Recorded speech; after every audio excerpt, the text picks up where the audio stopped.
दिनों के कोड होते हैं ये, सोमवार से लेकर रविवार तक। महीनों के कोड होते हैं ये जो ऊपर लिखे हुए हैं। इसमें नॉर्मल ईयर के ये हो गए, लीप ईयर के ये कोड हो गए। मुझे बातें नहीं करो प्लीज, बातें ना करो, सब लिखो। और जो वर्ष के कोड होते हैं बेटा, शताब्दी के कोड, वो ये होते हैं। शताब्दी मतलब होता है 100 साल, तो हर 100 साल बाद कोड बदलते हैं। तो हम लोग एक काम करते हैं, हम लोग 1900 को बेस मान लेते हैं। 1900 को बेस मानने के पीछे कई सारी वजह है, जिनमें से एक मुख्य वजह ये है कि ज्यादातर जो आजादी की घटनाएं घटी वो 1900 की शताब्दी में घटी। 1950, 1947, 1936, 1913, 1949 और भी तमाम सारी जो घटनाएं घटी हैं, तो इसीलिए 1900 एक विशेष शताब्दी मानी जाती है हमेशा से। और दूसरी बात कि 1900 एक और मुद्दा रहता है कि हम लोग जिसमें चल रहे हैं, तो हम लोग 2021 में चल रहे हैं, तो बहुत ज्यादा हम लोग 3000 अंत तक जाएंगे, 3000 10-15 तक चले जाएंगे। ईश्वर करे कि आप लोग 4000 5000 तक जाओ लेकिन मैं एक बात बताना चाहूंगा कि सर हम लोगों को जो सरोकार रहा है वो 1900 से ज्यादा रहा है, समझ रहे हैं? मतलब आप में से भी अगर कुछ लोग ईमानदारी की बात करो, मार्कशीट वाले डेट ऑफ बर्थ की मैं बात नहीं करता हूँ कभी भी, तो जो ओरिजिनल डेट ऑफ बर्थ आपकी है, तो आप में से शायद कुछ लोग ऐसे भी होंगे जो 1999 या 1998 या 1990 के आसपास की जन्म जिनका रहा होगा, या 1995 96, है ना? तो इस स्थिति में 1900 भी एक महत्वपूर्ण शताब्दी रहती है जिसमें से लोगों का जन्म होता है, तो इसको लेकर क्वेश्चन पूछे जा सकते हैं कभी। चलिए, तो 1900 को बेस मान लेते हैं। तो देखिए ध्यान दीजिएगा, ये जो शताब्दी के कोड है 0642 0642, ये बार बार रिपीट होते हैं, बार बार रिपीट होते हैं। तो चलिए 1900 को ही पकड़ लेते हैं। इस स्टेशन से गाड़ी पकड़ेंगे तो 0 6, अगले का 4, अगले का 2, यही कहानी फिर पलट कर आएगी। 0 6 4 2, फिर से अगला आएगा तो 0। अगर इसके बाद वाला होता तो क्या होता? 6, तो 0 6 4 2 0 6 4 2, यही चलता रहता है। चलो पीछे आते हैं। 2 के पहले 4, के पहले 6, के पहले 0, यही चीज बार बार रिपीट होती रहती है। दिन, महीना, साल, इसके अलावा कुछ नहीं होता है। अब इन सबका करना क्या है? तो सर दी गई तारीख पर दिन निकालना, दी गई तारीख पर दिन निकालना। कैसे निकालते हैं? आइए तरीका देखते हैं कैसे निकालते हैं। सबसे पहले हम करते हैं कि वर्ष या शताब्दी का कोड, वर्ष कह लो चाहे आप शताब्दी कह लो, कुछ भी कह सकते हो। वर्ष या शताब्दी का कोड प्लस दिए गए वर्ष के आखिरी के 2 अंक, दिए गए वर्ष के आखिरी के 2 अंक। फिर आता है कि इन्हीं 2 अंकों में, इन्हीं 2 अंकों में 4 से भाग देकर, इन्हीं 2 अंकों में 4 से भाग देकर भागफल लिखे हैं, भागफल लिखते हैं, भागफल लिखते हैं। भागफल का मतलब होता है इंग्लिश में क्वोशिएंट, भागफल लिखते हैं। फिर आता है भैया महीने का कोड, महीने का कोड मतलब मंथ कोड, प्लस फिर आती है सर तारीख। ये 5 डिब्बे होते हैं टोटल 5 होते हैं सर, ठीक। आप 2-4 बार लिखोगे या क्वेश्चन लगाओगे तो ऑटोमेटिक आपको याद हो जाएंगे।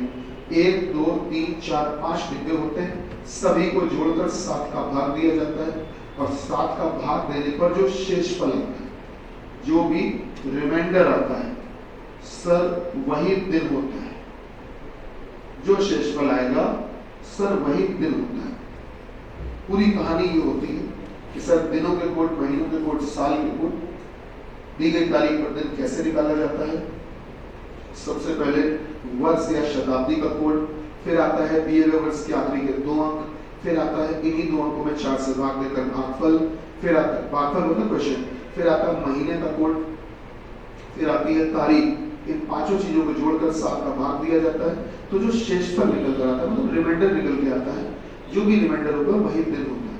आइए चेक कर लेते हैं, आज की तारीख की बात कर लेते हैं। आज डेट कितनी है भैया? 13। तो सर 13 अक्टूबर 2021। आइए देखते हैं इस तारीख पर दिन कौन सा है।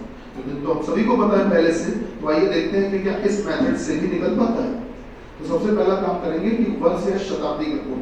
तो देखिए आपको करना क्या है, ध्यान से समझिएगा कि आपको 2021 दिया गया है। अगर वो 2021, 2022, 2001, 2002 कुछ भी दे दे, जो भी आपको साल दे वो साल करना ये कि साल के आखिरी के 2 अंकों को 100 बना लेना। 100 कैसे बनाओगे बेटा? साल के आखिरी के 2 अंकों की जगह 00 कर लेना, मतलब डबल 0 बना लेना अपनी तरफ से। कोई भी साल दिया जाए, 1900 का, 1800, कुछ भी दे दे सर, बस आखिरी के 2 अंकों में 2 0 कर लेना जबरदस्ती। तो देख लेना कौन सी शताब्दी है। तो 2000 शताब्दी हो गई 2000। नहीं हो गई? नहीं सोच पाए आपने, आखिरी के 2 अंकों की जगह 00 मान लिया, तो शताब्दी कौन सी हो गई? 2000। समझ में आ गया? तो शताब्दी हो गई 2000। तो भैया शताब्दी का कोड आपको चाहिए है, तो इसका मतलब 2000 का कोड चाहिए। तो बताइए 2000 का कोड क्या है? 6। तो शताब्दी का कोड आपने लिखा 6। पहला डिब्बा हो गया प्लस। अब आता है दूसरा डिब्बा। दूसरा डिब्बा क्या है कि दिए गए वर्ष के आखिरी के 2 अंक। तो ध्यान दीजिए दिए गए वर्ष के आखिरी के 2 अंक क्या है, देखकर बताइए 21। तो सर आखिरी के 2 अंक हैं 21 प्लस। अब आता है कि इन्हीं 2 अंकों में 4 से भाग देकर भागफल। इन्हीं 2 अंकों मतलब इन्हीं 2 में, इनमें। तो 4 का भाग 2, भागफल कितना? 5। ध्यान रखिएगा भागफल मतलब जितनी बार भाग जाए। अच्छा नीचे अगर कुछ बच रहा है तो बचने देना, कोई उसकी टेंशन नहीं। जो बचे वो बचने दो, उससे मतलब नहीं है भाग कितनी बार गया, मतलब इससे कितनी बार गया? 5 बार। प्लस महीने का कोड। बिल्कुल सर, बिल्कुल सर। महीना कौन सा था? अक्टूबर। तो अक्टूबर का कोड ऊपर से ढूंढेंगे तो अक्टूबर का कोड क्या है? 0। सही है भैया? अच्छा फिर आती है सर डेट, मतलब तारीख। तारीख कौन सी? 13। ठीक है, इन सभी चीजों को जोड़ना है और जोड़कर 7 से भाग देना है, और भाग दोगे तो जोड़ो कितना आया? 45। तो सर अगर 45 आया तो 45 में 7 से भाग दो, शेषफल कितना आएगा? 7 42। बचा कितना नीचे? 3। तो शेषफल बचा 3, और 3 का मतलब दिन कौन सा होता है? बुधवार। इसका मतलब 3 बचा, तो मतलब दिन कौन सा हुआ सर? बुधवार। क्या बात समझ पाए सर? 3 मतलब दिन कौन सा हो गया? बुधवार। ठीक है, बात को फिर से समझिए। सबसे पहले वर्ष या शताब्दी का कोड। ये वर्ष या शताब्दी का कोड कैसे लिखते हैं? आपको जो भी साल दिया गया है, आप उसमें आखिरी में आप 2 0 बना लीजिए जबरदस्ती की तरफ से। आखिरी के 2 अंकों की जगह 2 0 जब आप बना लेंगे तो ये हो जाएगा पूरा 2000, और 2000 का कोड हो जाएगा कितना? 6। फिर आएगा दिए गए वर्ष के आखिरी के 2 अंक। दिए गए वर्ष के आखिरी के 2 अंक। तो दिए गए वर्ष के आखिरी के 2 अंक क्या है? 21। ठीक है, दिए गए वर्ष के आखिरी के 2 अंक क्या है? 21।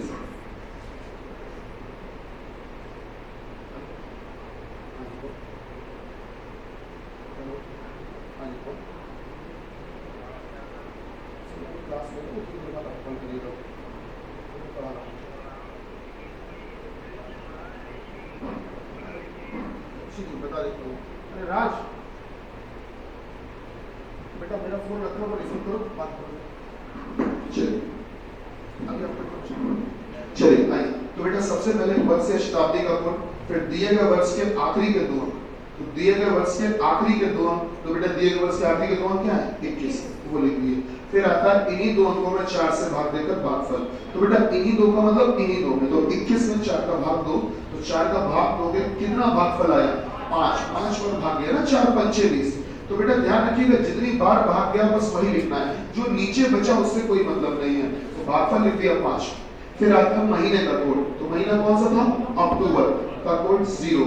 तारीख, सर तारीख कितनी है? 13। तो यहाँ लिख दिया 13। सबको जोड़ दीजिए, 7 का भाग दे दीजिए। आंसर सही है? सही है?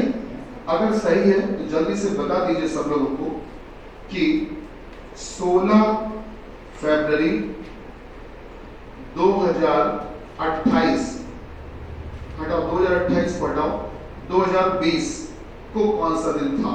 ये बताओ। 16 फरवरी 2020 को कौन सा दिन था? जल्दी से निकालिए इसे।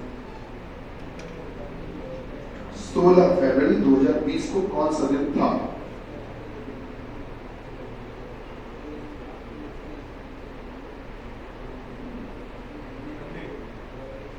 Monday, Sunday. ये अंतर क्यों आ रहा है भाई? देख लीजिए सर, सबका आंसर सही माना। 16 फरवरी 2020 संडे, संडे।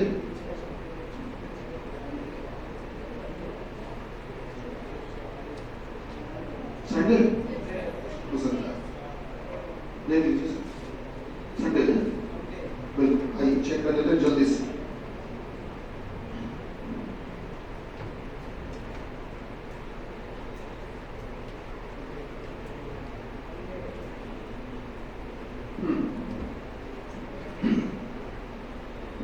चलिए देखते हैं सर, गौर करिएगा।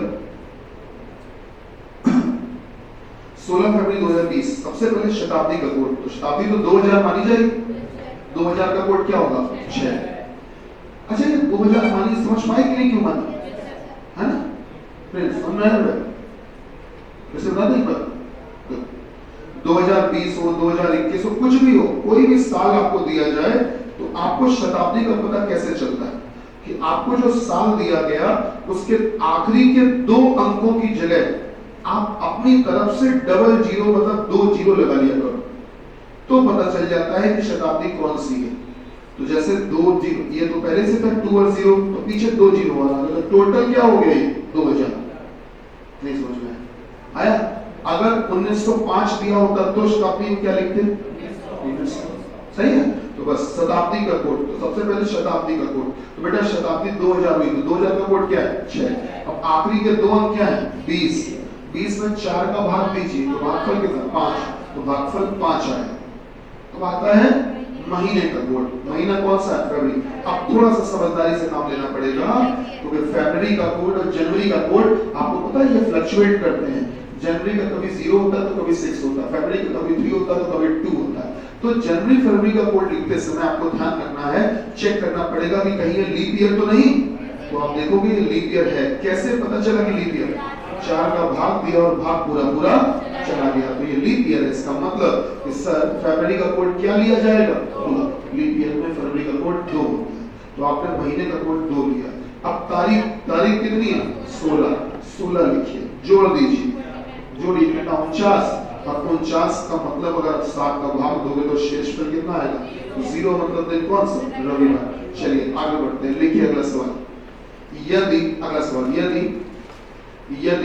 25 नवंबर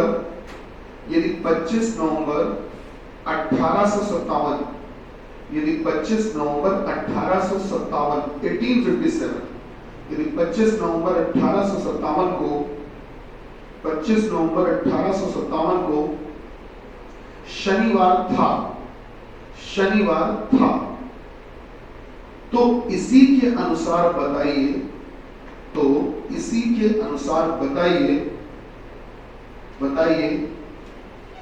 कि 9 मार्च 2021, इसी के अनुसार बताइए कि 9 मार्च 2021 को कौन सा दिन होगा। तो इसी के अनुसार बताइए कि 9 मार्च 2021 को कौन सा दिन होगा। भैया लिखा 9 मार्च 2021 को कौन सा दिन होगा। चलिए प्रयास करिए, अगर कुछ उम्मीद है। बाकी लोग बोर्ड पर देखिए, चलिए बोर्ड पर देखिए बाकी लोग कैसे सॉल्व किए जाते हैं सवाल। इन सवालों में एक बात कही गई है आपसे, वो आप समझिए क्या कही गई है। इन्होंने बोला है यदि, और कभी भी अगर सवाल में यदि लगाया जाता है तो इसका मतलब ये है कि अब डाउट शुरू हो गया है। सुनो क्या बोला गया? यदि, पढ़िए क्या था? 25 नवंबर 1857 को दिन कौन सा था?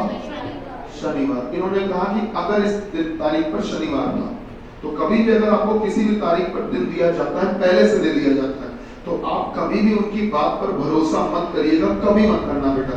वो कभी बोल देते हैं कि अगर इस तारीख को शनिवार है या कुछ भी है, तो आप ये मानकर चलना कि उन्होंने दिन हमको बताया ही नहीं बताया, हम खुद निकालेंगे दिन। उन पर हम भरोसा क्यों करें, हम पहले खुद निकालेंगे दिन। तो आप इस तारीख पर खुद दिन निकालिए ईमानदारी से, तरीका जो आपको बताया गया। सबसे पहले 1800 का कोड देखकर बताओ, 1800 का कोड क्या?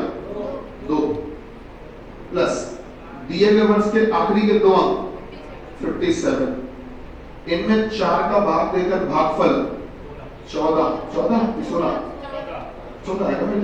14 प्लस महीने का कोड, महीना नवंबर का कोड 3।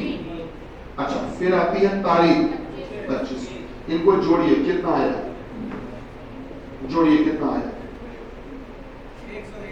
101। और 101 अगर आ गया, अच्छा देखो एक बात और समझो, हर 7 दिन बाद वही आता है।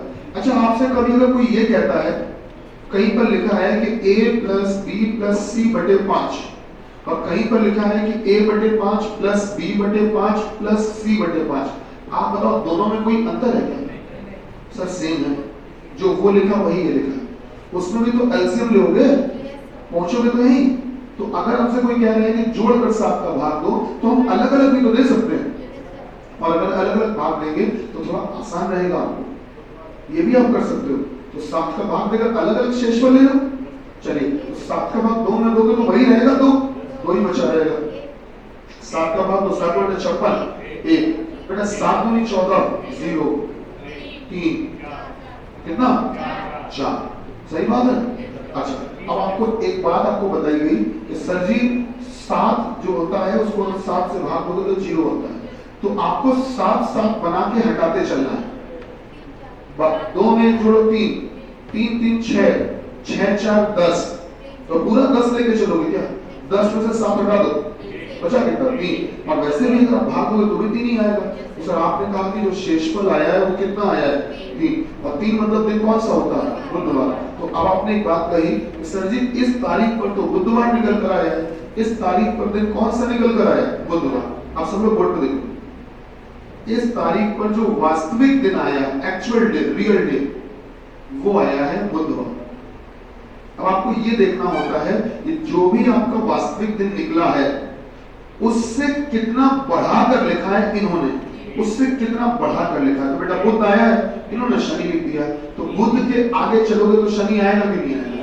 बृहस्पति शुक्र शनि, तो इन्होंने कितना बढ़ाकर लिखा है? 3। तो बेटा इन्होंने जितना बढ़ाकर लिखा है, इन्होंने जितना बढ़ाकर लिखा है, जो गलती इन्होंने की है वही गलती आपको भी करनी है, वही गलती आपको भी करनी है। पढ़िए आपके सवाल में जगह पे भाषा लिखी होगी, तो इसी के अनुसार लिखा है कि नहीं लिखा?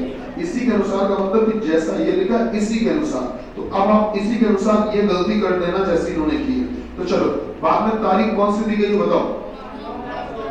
9 मार्च 2021। तो चलिए दिन निकालते हैं। तो सबसे पहले 2000 का कोड 6, हाँ भाई, फिर आखिरी के 2 अंक 21, 7 4 का भाग 2 5 प्लस 3 प्लस 9। आइए जोड़ लेते हैं, आप जोड़ लो या अलग से भाग दे लो। तो ये तो निकल गया पूरा, हटाओ 0 है, 6 5 11, तो 11 में से 4 लेके चलो, 4 3 7 हटाओ 9 9 बचा 2, कितना है? 2। चेक करना, शेषफल 2 आ रहा है, और 2 मतलब कि इस तारीख पर दिन क्या होना चाहिए? ईमानदारी वाला, सच्ची वाला, सच, अरे हकीकत वाला, अरे हकीकत वाला, सच्ची वाला तो क्या आ रहा है? अरे सच्ची वाला, रियल वाला मंगल आ रहा है ना, वास्तविक है, वास्तविक मंगल आ रहा है। तो इन्होंने ये किया, ऊपर क्या किया था कि वास्तविक से कितना बढ़ा के लिखा था? 3। तो आप भी इससे 3 बढ़ा के लिख, तो आंसर क्या होगा? शुक्र। तो इस सवाल का जवाब है शुक्र। नहीं समझ में आया? क्लियर भैया? क्या दोबारा से एक बार बता दें, समझ में आ गया? कि आपको 2 बार मेहनत करनी पड़ी, समझ रहे हैं? मेहनत 2 बार करनी पड़ी। पहले आपको इस तारीख पर दिन निकालना पड़ा, और ये देखना पड़ा कि उससे कितनी गलती की गई है। तो जितनी मिस्टेक उन्होंने की है उतनी मिस्टेक आपको भी करनी है। जितना बढ़ाकर या घटाकर उन्होंने लिखा उतना ही बढ़ा घटा के आप भी लिख लीजिए। अच्छा, इसके अलावा कुछ लोग कभी कभी शॉर्टकट यूज कर लेते हैं, मैंने देखा है। वो शॉर्टकट यूज करने के लिए हम भी चाहे तो आपको बता सकते हैं, हमें मुश्किल से 20 से 30 सेकंड लगेगा, मैं बता दूंगा, कोई दिक्कत नहीं। लेकिन मैं जानबूझकर नहीं बताता हूँ, इसलिए कि उस शॉर्टकट के बहुत नुकसान होते हैं। मैं गारंटी लिखित स्टैम्प पेपर पर लिखने को तैयार हूं कि आप 20 सवाल लगाना इस तरह के, और उसी शॉर्टकट से लगाना। 20 में से 15 सवाल या 16 सवाल के आंसर आपके को सही आ जाए, 4 से 5 सवाल के आंसर गलत हो जाए, मैं स्टैम्प पेपर को लिखने तैयार हूं। बहुत बड़ी बात कह दी मैंने। तो अब मन में एक बात आई कि यदि जल्दी तो हो रहा है, अब जल्दी होने से फायदा क्या जब आंसर गलत आ गया? सर स्पीड अच्छी चीज है, बट स्पीड से ज्यादा इंपॉर्टेंट है एक्यूरेसी। एक क्लास में गुरुकुल में पढ़ाता था पहले, मुझे याद है, तो मैं बैच था शायद 11:45 वाला था, तो पढ़ाता था, पूरी क्लास भरी रहती थी। मैंने बोला, कोई क्वेश्चन बोला, तो होता क्या था कि क्लास में एक लड़का सबसे जल्दी आंसर देता था पहले ही। तो जब वो पहले आंसर देता था तो बाकी के सब बच्चों में अलग से निराशा की लहर दौड़ पड़ती थी, अरे यार सबसे पहले यही आंसर देता है तो सही होता होगा, देखो बहुत होशियार लड़का है। और भाई साहब वो जितनी बार भी आंसर देता था उनमें से 90% वो आंसर गलत देता था, लेकिन देता जल्दी था। जैसे ही क्वेश्चन बोला अगले 10 सेकंड में आंसर, समझे? तो ऐसी स्थिति में हमें क्लास का सबसे बेकार लड़का वही लगता था। क्यों लगता था समझिए? स्पीड इंपॉर्टेंट होती है, मैं मानता हूं, लेकिन स्पीड से ज्यादा इंपॉर्टेंट क्या होती है? एक्यूरेसी। एक दूसरा लड़का है जो आंसर देने में 1 मिनट लगा देता था, कभी 1.5 मिनट लगा देता था, बाद में आंसर देता था, लेकिन आंसर सही देता था। तो देखा जाए तो दोनों की तुलना में वो ज्यादा सही है। क्या मेरी बात समझ पा रहे हैं? ये चीज बहुत इंपॉर्टेंट है। इसीलिए मैं आपसे कहता हूं और हमेशा से बताता आ रहा हूं कि बेटा आपको थोड़ी मेहनत पड़ रही है, मैं समझ रहा हूं, तो आप ऐसे करिए। तो इससे क्या है कि एक रत्ती गलती नहीं हो सकती। आपके अगर 20 सवाल आओगे, 20 के 20 हो सही। और एक बात, जैसे कभी कभी रहता है ना, जैसे टाइम बचेगा वो टाइम जाएगा, तो आप घड़ी में कभी आप अपनी संतुष्टि के लिए ऐसा किया करो जो मैं बताता हूँ, मोबाइल में या घड़ी में टाइम सेट कर लो, एक बार ट्रिक से लगा के देखो और दूसरी बार इससे लगा के देखो, और ये देखना कितना फर्क पड़ रहा है। अपने आप पता चल जाएगा कि रिस्क लेना सही था कि नहीं। क्लियर हो रहा है सर? चलिए, तो ये सवाल तो समझ में आ गया। लिखिए सवाल जल्दी से।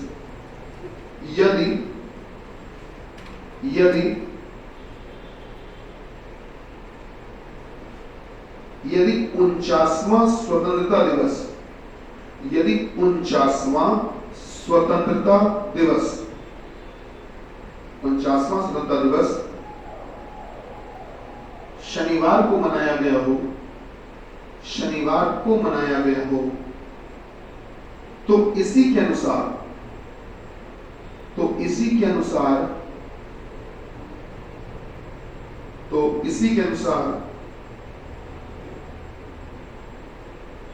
अनुसार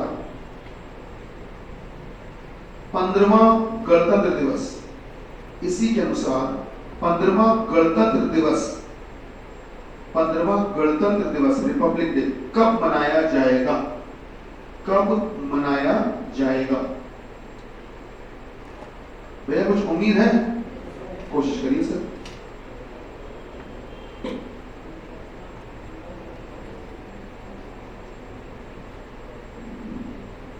स्वतंत्रता दिवस का मतलब क्या? 15 अगस्त। और गणतंत्र दिवस मतलब जल्दी।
फाइनल आंसर सब? जी शाबाश। देखिए और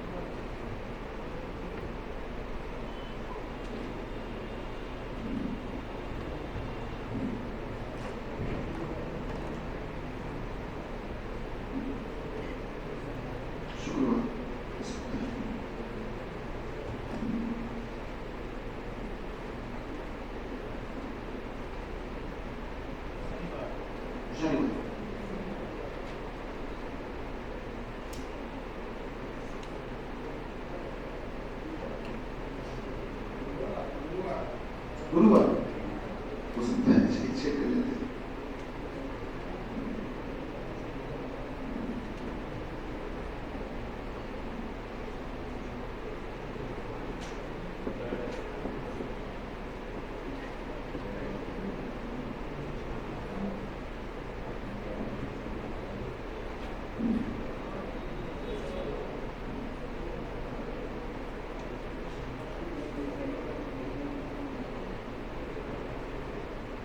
भैया ध्यान दीजिएगा सर, जो इस भारत देश में पहला स्वतंत्रता दिवस मनाया गया था, पहला इंडिपेंडेंस डे, वो मनाया गया था 15 अगस्त 1947, 15 अगस्त 1947 को देश में पहला स्वतंत्रता दिवस मना लिया था। अब हमसे इन्होंने पहला बोला था कि कौन सा बोला था? 49वां। तो अगर पहला मन गया, अब आपको 49वां मनाना है बेटा, 49वां, तो 49वां स्वतंत्रता दिवस हमको मनाना है। तो भैया एक तो मन चुका है ना, तो अब कितने और चाहिए? 48 और चाहिए। तो 48 और मनाने के लिए क्या 48 साल गुजारने पड़ेंगे कि नहीं? तो 48 साल गुजार दीजिए सर। तो 48 साल गुजार देंगे तो आप जोड़ दीजिए 48, जोड़िए, चलिए जोड़िए, 7 और 8 15, कितना आएगा? 1995। तो क्या 1995 में आपका 49वां स्वतंत्रता दिवस बनेगा कि नहीं? मन में एक बात आती है, गुरु जी जोड़ रहे हो 48 और बता रहे हो 49वां मन रहा है, तो इसलिए क्योंकि पहला तो मन गया था ना, तो भी 48 तो और चाहिए कि नहीं? ध्यान रखिएगा, देश और इंसान में यही एक फर्क होता है। तो बेटा 49वां स्वतंत्रता दिवस जो है 15 अगस्त 1995 को मनाया गया। चलिए बात तो बन गई सर, ठीक। अब इस तारीख पर इन्होंने हमको दिन कौन सा दिया ये बताओ? शनिवार दिया है। तो इन्होंने बेटा शनिवार दिया है, पर हम इन पर भरोसा करेंगे ही नहीं। हम पहले इस तारीख पर खुद दिन निकालेंगे। आइए खुद निकालते हैं। तो खुद निकालेंगे तो कैसे निकालेगा? 1900 का कोड 0, फिर आखिरी के 2 अंक 95, फिर में 4 का भाग दोगे तो 23, फिर महीना अगस्त, अगस्त का कोड क्या है? 2, और फिर तारीख कौन सी है? 15। आप इनको जोड़िए और जोड़कर 7 का भाग दीजिए। तो काहे के लिए जोड़ने में टाइम खराब करें? तो 13 7 91 बचा 4, 7 3 21 बचा 2, 7 2 14 बचा 1। अब जोड़ने पर भी शॉर्टकट मार सकते हो, 4 2 6 2 8 बचा 1, 1 और 1 2। तो आपने कहा आखिरकार शेषफल बचा 2। तो इस तारीख पर दिन क्या निकला? मंगल। इस तारीख पर हकीकत का दिन मंगल निकला, पर इन्होंने क्या लिखा? शनिवार। तो इस वास्तविक दिन से कितना बढ़ाकर लिखा? हाँ, मंगल के बाद बुध बृहस्पति शुक्र शनि, तो इन्होंने 4 बढ़ा कर लिखा। तो बेटा जो गलती इन्होंने की है वही गलती आपको करनी है, ठीक? उतनी मिस्टेक करनी है। तो पूछा क्या है अब ये बताइए, पूछा क्या गया? 15वां गणतंत्र दिवस। तो 15वां भी ऐसे नहीं बन जाएगा, उसके लिए आपको देखना पड़ेगा कि पहला गणतंत्र दिवस कब, पहला गणतंत्र दिवस कब, गणतंत्रता दिवस या गणतंत्र दिवस कब? हाँ, तो 26 जनवरी 1950 को पहला मनाया गया था, सही? तो अगर पहला मनाया गया था तो हमको चाहिए था कौन सा?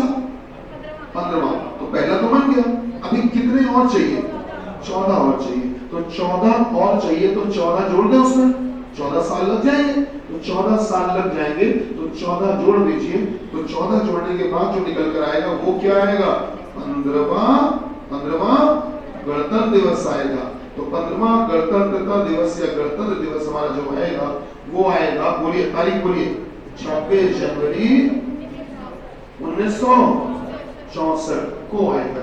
तो अब इस तारीख पर दिन निकालना है। तो चलो 64, ओके, चलिए इस तारीख पर दिन निकालते हैं। तो देखिए सबसे पहला काम 1900 का कोड 0, आखिरी के 2 अंक 64, 4 का भाग दो 16। आप समझदारी से कोड रखना। जनवरी का कोड क्या है? जनवरी का 6 आएगा, पता है क्यों? Leap year. और प्लस तारीख कितनी? 26। इनको जोड़ो, 7 का भाग दो। तो 7 का भाग दोगे तो 7 9 63 बचा कितना? 1, 7 2 14 2, 7 3 21 5। तो ये हो गया 1 और 2 3 3 6 9 9 का बचा कितना? 2 2 5 7 बचा कितना? 0। और 0 मतलब दिन कौन सा आया? 0 मतलब कौन सा आया? बोलिए रविवार। तो अगर रविवार आया तो इन्होंने हमसे कहा था कि जो भी वास्तविक दिन आए वो लिखना ही नहीं है, तो वास्तविक से उतना ही बढ़ाओ जितना ऊपर बढ़ा था। 4 रविवार में 4 बढ़ा दो, तो रविवार में 4 बढ़ाओगे 4, सोम मंगल बुध बृहस्पति, सर इस तारीख पर जो आंसर आएगा बृहस्पतिवार या गुरुवार। किसका किसका मैच हुआ हाथ उठाओ। पीछे के 4 इधर के 2 6 आएगा नहीं बृहस्पति आ गया आंसर सही। कैसे किया था ऐसे ही हमको मालूम था वही हम नहीं बताना चाह रहे थे क्योंकि वो हमको पता है शॉर्टकट बहुत अच्छे लगते हैं। ट्रिक शब्द एक ऐसा शब्द होता है शॉर्टकट ट्रिक छोटे रास्ते।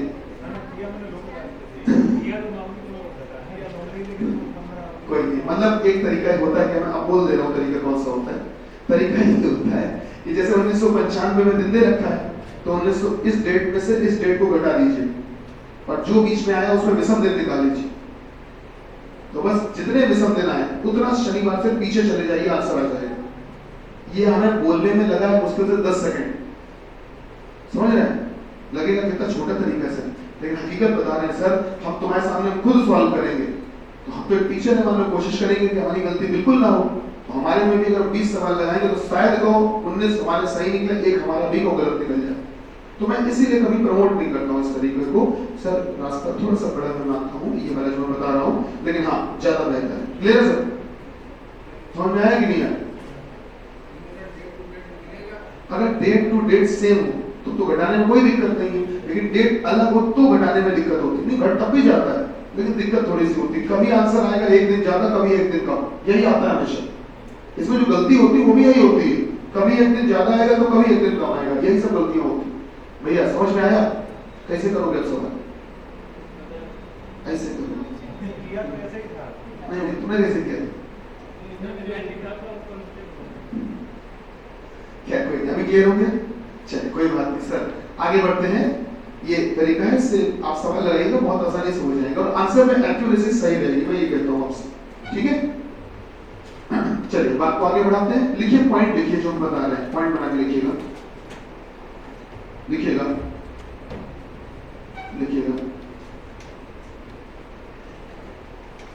पहली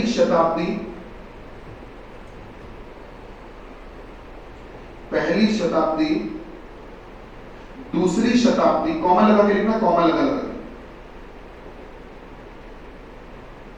पहली शताब्दी दूसरी शताब्दी तीसरी शताब्दी और चौथी शताब्दी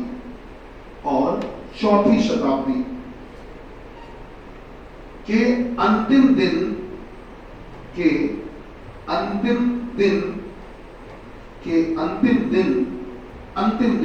क्रमशः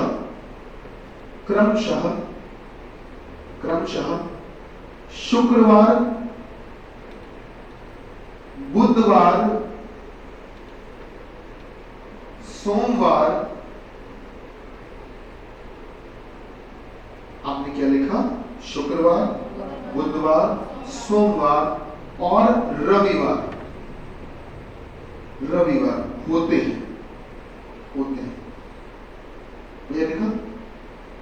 मतलब पहली शताब्दी का अंतिम दिन क्या होता है शुक्रवार। दूसरी शताब्दी का अंतिम दिन बुधवार कभी भी लिखिएगा ध्यान रखिएगा। तीसरी शताब्दी का सोमवार। चौथी शताब्दी का रविवार। हम प्रूव करेंगे होता कैसे जो आपको लिखवाया है होता कैसे।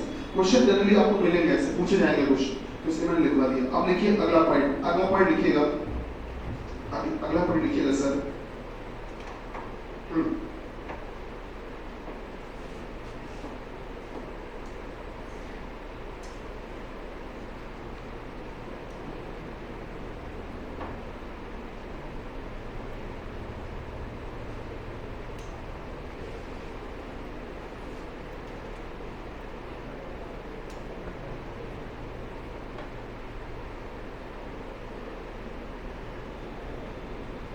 बोले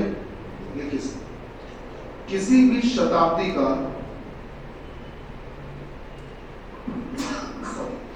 शताब्दी का प्रथम दिन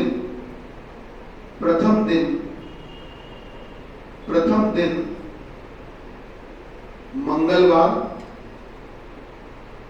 बृहस्पतिवार तथा शनिवार। मंगल बृहस्पतिवार तथा शनिवार में से कोई भी हो सकता है, में से कोई भी हो सकता है, कोई भी हो सकता है, मतलब वही यही तीनों, तो इन्हीं तीनों में से कोई होगा, या तो किसी भी शताब्दी का प्रथम दिन मंगल होगा, या बृहस्पति होगा, या शनि होगा। अब ये जो मैंने मंगल बृहस्पति शनि लिखा है, इसको आप क्रम से ले सकते हो। पहली शताब्दी का प्रथम दिन क्या होगा? मंगल। दूसरी शताब्दी का बृहस्पति, इसी मैंने क्रम से लिखवाया है। तीसरी शताब्दी का शनिवार, क्रम से। ध्यान रखना, जब शताब्दी का दिन पूछा जाता है प्रथम दिन, तो आपसे 3 शताब्दी तक चलते हैं, चौथी शताब्दी का कभी नहीं पूछेंगे, केवल पहली शताब्दी, दूसरी शताब्दी और तीसरी शताब्दी। लेकिन जब किसी शताब्दी का अंतिम दिन पूछेंगे तो चारों शताब्दी का पूछ सकते हैं, पहली, दूसरी, तीसरी, चौथी। अंतिम दिन तो चारों का होता है, लेकिन प्रथम दिन केवल 3 का होता है। तो चौथी का प्रथम दिन क्यों नहीं होता सर? ये भी टेंशन की बात है। तो उसकी वजह ये होती है सर, जैसे हमने तुमसे कहा कि तुम्हें 10 बजे इस स्टेशन से चलना है, तो हर स्टेशन पहुंचने में, एक स्टेशन से दूसरे स्टेशन पहुंचने में तुम्हें 15 मिनट लगते हैं। तुम चलते चले जा रहे हो, 15 मिनट बाद अगला स्टेशन आ गया, फिर 15 मिनट बाद अगला आ गया, फिर 15 मिनट बाद अगला आ गया। तो गाड़ी जहां पर आखिरी स्टेशन पे पहुंचेगी, तो उसके लिए 15 मिनट क्या, जितना भी समय हो जाए, जब गाड़ी आखिरी स्टेशन पे पहुंचेगी तो क्या बताइए, उसमें 15 मिनट लगेगी, जितना चाहे उतना समय रुक सकते हैं, जितना चाहे उतना समय रुक सकते हैं। तो आखिरी वाले के लिए कभी भी काउंट नहीं किया जाता। इसीलिए अंतिम में तो 4 तक गए, 34 शताब्दी तक, लेकिन जब हमने प्रथम दिन आपसे मांगा तो आपको केवल कितनी शताब्दी तक देखना है? पहली, दूसरी, बस। आपको किसी भी शताब्दी का, मतलब चौथी शताब्दी का पहला दिन कभी भी नहीं पूछा जाएगा, इसीलिए नहीं पूछा जाता क्योंकि आखिरी स्टेशन माना जाता है उसको। ठीक है, अब क्वेश्चन इसका देख लेते हैं क्या होगा। लिखिए, क्वेश्चन लिखिए तो आपको ज्यादा अच्छा लगेगा। लिखिए, अच्छा तुमको याद करने का एक शॉर्टकट भी बता रहे हैं, जो हमने तुमको पॉइंट लिखवाया है उसमें पहला वाला पॉइंट पढ़ो कि किसी भी शताब्दी का अंतिम दिन कौन कौन से हो सकते हैं। अब दिन बताओ, दिन। तो गौर करो, जो दिन लिखे हैं ये 1357 लिखे, 135 1357। गौर किया? सोमवार, शुक्रवार, सोमवार, बुधवार, शुक्रवार, रविवार नहीं लिखा है। सोमवार का मतलब कोड क्या? 1, बुधवार मतलब 3, शुक्रवार मतलब 5, और रविवार मतलब 0 भी कह सकते हो और 7 भी कह सकते हो। तो देखो 1357 है कि नहीं? अच्छा, अब जो मैंने अगले में लिखा है वो क्या लिखा है? किसी भी शताब्दी का प्रथम दिन कौन कौन से हो सकते हैं? 2, 4, 6। मंगल, बृहस्पति, शनि बोला है, तो देखो अंतिम दिन जो होंगे 135 में होंगे और प्रथम दिन किसमें होंगे? 2, 4, 6 में। ये याद करने का तरीका। क्वेश्चन लिखिए, क्वेश्चन लिखिएगा। बताइए कि निम्न में से, बताइए कि निम्न में से कौन सा दिन, निम्न में से कौन सा दिन, निम्न में से कौन सा दिन किसी भी शताब्दी का, किसी भी शताब्दी का अंतिम दिन, किसी भी शताब्दी का अंतिम दिन नहीं हो सकता है। किसी भी शताब्दी का अंतिम दिन नहीं हो सकता है, नहीं हो सकता है। अब आपको हम ऑप्शन देंगे सर, अब सर आपको हम ऑप्शन देंगे। ऑप्शन, पहला ऑप्शन है सर, पहला ऑप्शन है सर शुक्रवार, दूसरा ऑप्शन दिया है सर रविवार, तीसरा ऑप्शन दिया है भैया, वो दिया है आपको शनिवार, और चौथा ऑप्शन दिया है सर बुधवार। अंतिम दिन कौन सा नहीं हो सकता? बोलिए सर। शनिवार नहीं हो सकता, क्योंकि शुक्रवार भी अंतिम दिन हो सकता है, रविवार भी हो सकता है, बुधवार भी हो सकता है। कौन सा अंतिम दिन नहीं हो सकता? शनिवार। सही बात है? पता चला किस कैसे? आपने लिखा है कॉपी में कि किसी भी शताब्दी के अंतिम दिन कौन कौन से होंगे, या तो सोमवार या बुधवार या शुक्रवार या रविवार। इसका मतलब शनिवार कभी नहीं होगा। तो शनिवार दिया तो ये गलत है। ठीक, चलिए आगे बढ़ते हैं जल्दी से। 2 छोटी छोटी बातें और। अच्छा ये बताइए, हमने आपको क्या ऐसा कोई पॉइंट लिखवाया था कि किसी भी नॉर्मल ईयर से अगले नॉर्मल ईयर में जाने पर कैलेंडर एक दिन आगे बढ़ता है? लिखो लिखो, किसी भी नॉर्मल ईयर से, देखो नॉर्मल ईयर ऐसे लिखना भैया, ऐसे लिखना, ऐसे NY, थोड़ा शॉर्टकट रहेगा। किसी भी नॉर्मल ईयर से अगले नॉर्मल ईयर में जाने पर, किसी भी नॉर्मल ईयर से अगले नॉर्मल ईयर में जाने पर, किसी भी नॉर्मल ईयर से अगले नॉर्मल ईयर में जाने पर, अगले नॉर्मल ईयर में जाने पर कैलेंडर एक दिन आगे बढ़ जाता है। कैलेंडर एक दिन आगे बढ़ जाता है। कैलेंडर एक दिन आगे बढ़ जाता है। भैया लिखा, कैलेंडर एक दिन आगे बढ़ जाता है। ठीक, बढ़ जाता है। नीचे लिखिए जैसे, एग्जाम्पल लिखिए, एग्जाम्पल लिखिए बेटा, लिखिए। आज तारीख कितनी? 13 अक्टूबर 2021। आज दिन है आपका बुधवार। अच्छा, 2021 एक नॉर्मल ईयर है, ये बात मानते हो कि नहीं? तो अब हम आपसे कहते हैं 13 अक्टूबर 2022 ये भी एक नॉर्मल ईयर है। तो जब एक नॉर्मल ईयर से अगले नॉर्मल ईयर में जाओगे तो 13 अक्टूबर से 13 अक्टूबर पूरा एक साल गुजर रहा है, पूरा एक साल गुजर रहा है। कैलेंडर एक दिन आगे बढ़ जाएगा। तो अगले साल मोबाइल में चेक कर लेना, ये तारीख जो है वो बृहस्पति को ही पड़ेगी। अगले साल मोबाइल में चेक कर सकते हो, ये तारीख किस दिन पड़ेगी? बृहस्पति को ही पड़ेगी। ठीक है। अच्छा, अब अगला पॉइंट लिखिए, एग्जांपल नोट करो जल्दी से, एग्जांपल नोट करो। तो एक दिन बढ़ जाता है। एक दिन बढ़ने का मतलब कि समझ लीजिए ओरल, जब तुम इस 13 अक्टूबर से इस 13 अक्टूबर तक आए हो तो रास्ते में पूरा एक साल गुजरा है। वो जो एक साल गुजरा है 13 अक्टूबर से 13 अक्टूबर, वो एक साल जो गुजरा है वो 365 दिन का साल था। कैसे पता चला कि 365 था? जब तुम अक्टूबर से अक्टूबर में आए हो तो जाहिर सी बात है कि जो फरवरी पड़ी होगी नॉर्मल ईयर की पड़ी होगी, तो 365 दिन। तो 365 दिनों को क्या ये कह सकते हो कि 52 सप्ताह प्लस एक दिन, कह सकते हो कि नहीं? तो एक बात तो आप सभी जानते होंगे कि हर 7 दिन बाद वही आता है, और हर 7 दिन पहले भी वही रहता है। तो अगर मैं आपसे कहता हूं कि सर अगर यहाँ बुधवार है तो इसके 52 सप्ताह और एक दिन बाद क्या होगा, तो क्या 52 सप्ताह का कोई फर्क पड़ेगा? नहीं पड़ेगा। फर्क तो बस उसी एक दिन का पड़ेगा। तो बस वही एक दिन बढ़ा दिया जाता है, इसीलिए बुध से क्या हो गया नीचे बृहस्पति। अगला पॉइंट लिखिए, अगला पॉइंट, किसी भी नॉर्मल ईयर से, किसी भी नॉर्मल ईयर से अगले लीप ईयर में जाने पर, किसी भी नॉर्मल ईयर से अगले लीप ईयर में जाने पर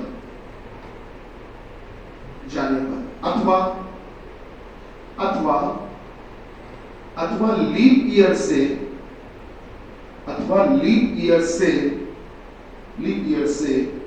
नॉर्मल ईयर में जाने पर, अथवा लीप ईयर से नॉर्मल ईयर में जाने पर, अथवा लीप ईयर से नॉर्मल ईयर में जाने पर कैलेंडर 2 दिन आगे बढ़ जाता है। कैलेंडर 2 दिन आगे बढ़ जाता है। भैया लिखा, कैलेंडर 2 दिन आगे बढ़ जाता है। अब ब्रैकेट में एक बात देखिए, कोष्टक है, इस बात को कोष्टक में लिखिएगा जो हम बोल रहे हैं। लेकिन इस दौरान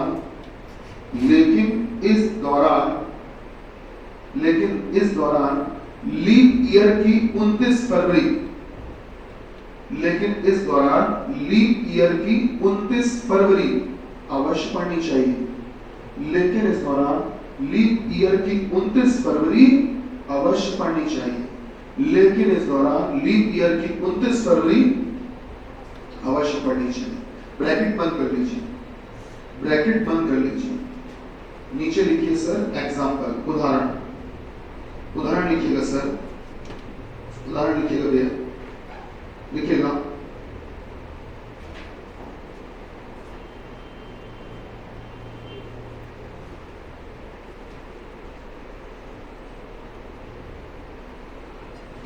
अक्टूबर 2019 को दिन था रविवार।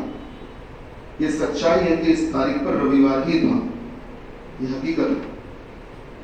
13 अक्टूबर 2020 जो कि एक लीप ईयर है,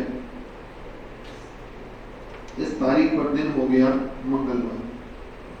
कैलेंडर ये लिखा ना 2 दिन आगे बढ़ जाता है, ये लिखा 2 दिन आगे बढ़ जाता है, 2 दिन आगे बढ़ गया कैलेंडर। 13 अक्टूबर 2019 में था रविवार, 13 अक्टूबर 2020 में क्या हो गया? मंगलवार आ गया। 2019 2020 पूरा 1 साल गुजर गया। ये जो 1 साल गुजरा है इसमें महीने कौन कौन से गुजरे होंगे जरा ध्यान दो। अक्टूबर से आगे बढ़ोगे तभी तो ये अक्टूबर आएगा, अक्टूबर के आगे बढ़ो, नवंबर दिसंबर, फिर जनवरी फरवरी मार्च अप्रैल मई जून जुलाई अगस्त सितंबर अक्टूबर। इस बीच में हमने जो अपने मुंह से फरवरी बोली है वो किसकी बोली है? 19 की कि 20 की?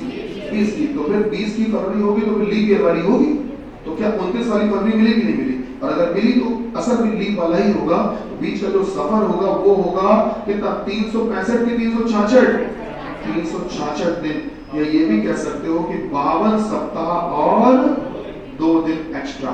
सही बात है? तो बस आपने कह दिया कि गुरुजी 52 सप्ताह और 2 दिन बाद क्या होगा, तो 52 सप्ताह का फर्क तो कोई पड़ेगा नहीं, वो तो वही रहेगा। तो 2 दिन बाद आपको बढ़ना है तो 2 दिन बढ़ा दिया, आंसर आ गया मंगलवार। अच्छा, आपने अपनी आंसर नोट कर लीजिएगा, उदाहरण नोट कर लीजिए।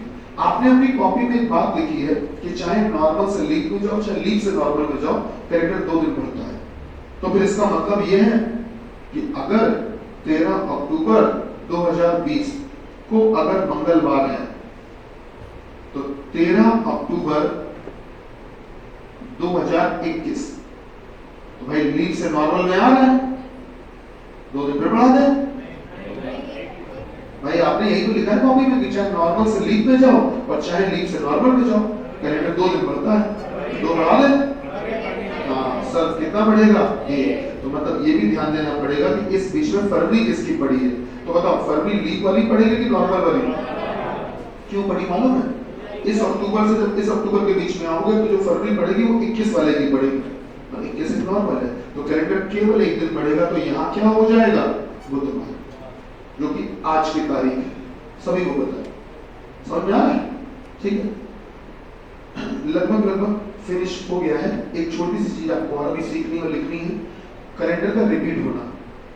अभी 2 तरह के सवाल बचे हैं, कौन कौन से? एक तो वो वाले बच्चे हैं जिसमें बोला जाता है कि यदि बीते हुए परसों ये था तो आगामी कल के 2 दिन बाद क्या होगा। ठीक, उसी में एक सवाल ये भी पूछे जाते हैं कि यदि किसी महीने की 29 तारीख को महीने का चौथा शनिवार था तो बताइए इस महीने के तीसरे बुधवार के 2 दिन पहले कौन सी तारीख थी। ये 2 वाले सवाल। दूसरे ये बचे हैं कि आपसे बोला जाता है कैलेंडर का रिपीट होना। ये वाला कैलेंडर, इस साल का कैलेंडर आगे फिर किस साल में रिपीट होगा, या पीछे किस साल में रिपीट हुआ था, है ना? तो एक ये प्रकार के और बच्चे हैं। तो कल हम लोग वो दोनों प्रकार के सवाल और करके और इसकी पूरी प्रैक्टिस करवा देंगे, जिससे हाँ कल क्लास में, जिससे कि अरे केवल कल नहीं हो पाएंगे, थोड़ा सा स्वास्थ्य सही नहीं था इसलिए। बाकी आज किसी ने मैसेज किया था ग्रुप पे, किसने किया था? पूछा था किसी ने क्लास है कि नहीं तुमने? तो भाई ऐसा है कि जिस दिन क्लास नहीं होगी उस दिन आपको प्रीवियसली हम बता देंगे, और ऐसा होगा नहीं।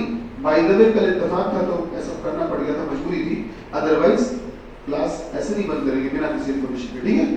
अच्छा, एक चीज आपको और बताना था, मैं भूल जाता हूँ, वो ये कि एक बेहद संगीन ऑब्जर्वेशन के बाद हमने आपके हित में एक छोटा सा काम, आपके क्या सभी के हित में एक छोटा सा फैसला लिया, बता देते हैं आपको क्या।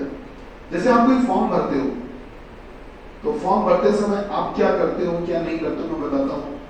फॉर्म जैसे ऐसा ही आया, आप जैसे जीडी का भी भरा कुछ तो जीडी हो गया, ऐसा ही हो कुछ, या लेखपाल आएगा भी, तो फॉर्म में आप बस क्या मांगा गया फीस कितनी भर देते हो काम कर। फिर सच्चाई है कि 80% लोग जो हैं वो खुद फॉर्म का नोटिफिकेशन डिटेल सिलेबस पढ़ते ही नहीं। 80% लोग खुद नहीं पढ़ते, खुद। मेरी बात शब्दों को ध्यान देना, 80% लोग खुद नहीं पढ़ते। वो क्या करते हैं? उन टीचर ने बताया, हमने बताया, इनने बताया, उनने बताया, ये होगा, वो भरोसा कर लेते हैं, पहली बात। दूसरी बात, दोस्त बता देते हैं कि ये आएगा वो आएगा वगैरह। ये सच्चाई है। आप लोग खुद ईमानदारी से अच्छा बताओ, यूपीएसआई का फॉर्म आप लोगों ने भरा? डिटेल्ड सिलेबस खुद मतलब खुद स्वयं पूरा सिलेबस किसने पढ़ा? 1 2 सिलेबस का मतलब केवल टॉपिक क्या सब्जेक्ट का नाम नहीं, अंदर के चैप्टर 1 2 3 4 5 उसकी तरफ हाथ कर रहा है, उसकी तरफ कर रहा है। मेरा कहने का मतलब ये है, मैं ये बात कह क्यों रहा हूँ, उसके पीछे वजह है, ऐसा नहीं सर। वजह ये है कि आप ये, मैं यूपीएसआई को टारगेट नहीं कर रहा हूँ, मैं सभी के लिए बता रहा हूँ। जैसे यूपीएसआई में मैं आपसे क्यों कह रहा हूँ, यूपीएसआई की अगर बात करो स्पेशली आप, तो यूपीएसआई के जो डिटेल्ड सिलेबस था उसको जिसने भी पढ़ा होगा, एक चैप्टर को पढ़िए, ये चैप्टर का नाम क्या है, और कुछ नाम आपको ऐसे मिले होंगे जो अजीबोगरीब अटपटे से हैं, जिनका मतलब ही नहीं पता। तो गूगल पे सर्च करिए कि उस चैप्टर में या उस नाम के चैप्टर में अंदर होता क्या, क्या पाया जाता है। तो जब आप अंदर जाके देखोगे तो आपको पता चलेगा, अच्छा संजय सर तो इस चैप्टर का नाम में ये पढ़ाते थे, मतलब ये कि उसमें पढ़ाते ये थे, इसका नाम ये भी होता है, इसका मतलब ये घर का नाम है, वो स्कूल का नाम है चैप्टर। सही बात है, एक चैप्टर को कई नाम से बुलाया जाता है, ये हकीकत है। तो जब आप डिटेल्ड सिलेबस देखोगे तो उसमें एक चीज पाओगे कि मैथ्स जो दी गई है वो का और खा दो हिस्सों में दी गई है। जो खा वाला हिस्सा है वो रीजनिंग है, ये वही जान पाएंगे जिन्होंने खुद देखा होगा। मेरी बात पे भरोसा बिल्कुल ना करना, एक बार चेक जरूर करना। रीजनिंग पूरा अपने आप में जो है दिया वो तो दिया ही हुआ, प्लस जो मूल विधि है उसकी शुरुआत की 3 लाइनें पढ़ना, केवल 3 लाइनें। मूल विधि जो दी हुई है ना, मूल विधि इसका 3 लाइनें पढ़ना, आज ही जाके पढ़ना गूगल पे, शुरुआत की 3 लाइनें, उसमें भी रीजनिंग है। तो पता है रीजनिंग कितने में पाव पसारे, आधी मैथ से लेकर थोड़ी मूल विधि तक, सबसे बड़ा एरिया, सबसे बड़ा एरिया रीजनिंग। और ये केवल यूपीएसआई ने नहीं किया, आप अगर नोटिस करना तो पिछले 2.5-3 साल या 3.5 साल से एक बड़ा बदलाव हुआ है। जब से यूपीटीपीएससी ने कमान संभाली है, खास तौर से होश संभाला है ढंग से, तब से क्या हुआ है कि इन्होंने, और यूपीपीएससी ने भी, तो तब से इन्होंने क्या किया है कि सबसे ज्यादा जो इन्होंने टारगेट किया वो रीजनिंग को किया है। इसी का स्टैंडर्ड बढ़ा रहे हैं, इसी का लेवल बढ़ा रहे हैं, इसी के क्वेश्चन बढ़ा रहे हैं, इसी में लगे पड़े हैं। अच्छा, इन्होंने ऐसा किया क्यों, मैं बता देता हूँ आपको सर। वो करने के पीछे वजह ये है कि रीजनिंग एक ऐसा सब्जेक्ट होता है जिसमें वो मैथ्स भी पूछ सकते हैं, जीएस भी पूछ लेंगे, हिंदी भी पूछ लेंगे। हिंदी कैसे पूछेंगे मालूम, आपको 4 ऑप्शन देंगे, 4 ऑप्शन देंगे, जल, नीर, पानी और पवन। कहेंगे इसे बताओ अलग कौन सा है, तो आप ध्यान से देखना कि ये उन्होंने हिंदी पूछी है, साइंस से पूछे। तो रीजनिंग उनके पास लिमिट नहीं होती, जितना चाहे पूछ सकते हैं। ये मैं इसलिए नहीं कह रहा हूँ, कतई मेरा विश्वास मानिए, मैं कतई इसलिए नहीं कह रहा हूँ कि मैं रीजनिंग पढ़ाता हूँ तो हर टीचर अपने सब्जेक्ट का मैं तो अलग बताता है, ये स्वभाव होता है। मैं इसलिए कतई नहीं कह रहा हूँ, विश्वास मानिए, मैं इसलिए कह रहा हूँ क्योंकि मैंने खुद एनालिसिस किया है बहुत दिनों से, कई अलग अलग सिलेबस का, नोटिफिकेशन का, तब मैं ये बात कह रहा हूँ। तो ये जिम्मेदारी भी हमारी है कि समझेंगे कि इसमें क्या डेप्थ आएगी। तो मैंने इन चीजों के हिसाब से, जीडी को ध्यान में रखते हुए, सभी के हिसाब से मैंने निर्णय ये लिया कि जैसे आप लोगों में एक टॉपिक होता है डेटा सफिशिएंसी, सुना है, आंकड़ा पर्याप्तता। तो हम एक काम ये कर रहे हैं कि एक शीट बनवा रहे हैं और एक स्पेशल क्लास लगाने जा रहे हैं, 2-2.5 घंटे की क्लास रहेगी, जिसमें डेटा सफिशिएंसी पूरा डिटेल में अच्छे से समझाएंगे, पढ़ाएंगे, शीट के सारे क्वेश्चन डिस्कस करवाएंगे, जिसमें होगा ये कि डेटा सफिशिएंसी एक ऐसा टॉपिक होता है जिसमें पूरी रीजनिंग आ जाती है, पहली बात। दूसरी चीज ये कि उसमें 2 रीजनिंग के हिस्से नहीं आते हैं, एक एनालिटिकल नहीं आएगा, एक लॉजिकल नहीं आएगा, ये उसमें नहीं आता। तो मैं करूंगा ये कि शीट के एक तरफ डेटा सफिशिएंसी के पूरे क्वेश्चन करवा दूंगा और बैक साइड में इनपुट आउटपुट, सिलोजिज्म, लॉजिकल और इनइक्वालिटी, ये हिस्सा बैक साइड में कर दूंगा। तो आप जरा सोचिए, इस बात को तसल्ली से सोचिएगा कि बेटा वो एक पन्ना जो होगा उसमें पूरी रीजनिंग छुपी होगी। डेटा सफिशिएंसी में तुमको ranking, relation, coding, decoding, clock, calendar सब कुछ दे डालेंगे और दूसरी तरफ ये सब दे डालेंगे। तो देखा जाए तो उस एक पन्ने में पूरी रीजनिंग छुपी होगी। क्या हमारी बात समझे? ये इसलिए भी क्योंकि अभी संभवतः महीने भर या 20-25 दिन या 1.25 महीने बाद उम्मीद है कि एसआई का पेपर हो सकता है। ठीक है, पॉजिटिव सोचो, क्यों नेगेटिव सोचो, हमेशा पॉजिटिव सोचो, नेगेटिव सोचने की जरूरत ही नहीं, समझ रहे हैं? उम्मीद रखो, हो सकता मान लो हो गया तो पॉजिटिव सोचो। दूसरी बात, एसएससी जीडी तो होना ही है, कोई संदेह नहीं है। तो मैं इसलिए कर रहा हूँ ये क्लास जो मैं करने जा रहा हूँ, आपको अनाउंस कर दूंगा पहले से। उसमें करूंगा ये कि अपने जो बैच है वो सब तो रहेंगे, उसके अलावा आउटसाइडर जो स्टूडेंट है उनके लिए भी उसमें अलाउ कर देंगे, पूरा ओपन फोरम में क्लास रहेगी। वो इसलिए भी कर रहे हैं कि जो स्टूडेंट यहाँ पढ़ते हैं, मान लो सुबह से शाम तक तमाम सारे स्टूडेंट, वो तो मान लो ठीक है समझ लेंगे, पढ़ लेंगे। कुछ ऐसे भी बच्चे हमको महसूस हुए या पता चले जो बेचारे असहाय हैं, कैपेबल नहीं है, नहीं कोचिंग कर सकते हैं, तो उनके लिए हमारी तरफ से सहयोग हो जाएगा कि पूरी रीजनिंग हम पढ़ा देंगे उसमें एक शीट में, तो उनको भी जब रिवीजन करने का मौका मिल जाएगा तो उनका भी थोड़ा सा सपोर्ट हो जाएगा हमारी तरफ से, ठीक है। तो अगर ऐसे कोई जरूरतमंद आपके पास हो तो आप उनको भी ये मदद दे सकते हैं, उनको बता सकते हैं। जो बेचारे परेशान है, नहीं कैपेबल है, नहीं सक्षम है पढ़ पाने के, तो उनके लिए क्लास में काफी कुछ मदद मिल जाए, ठीक। तो मैं जल्दी वो क्लास करने वाला हूँ, मैं बताऊंगा कब है, ठीक है, पहले से बता दूंगा। चलिए कल मिलते हैं, आज के लिए इतना ही, धन्यवाद। भारत माता की जय।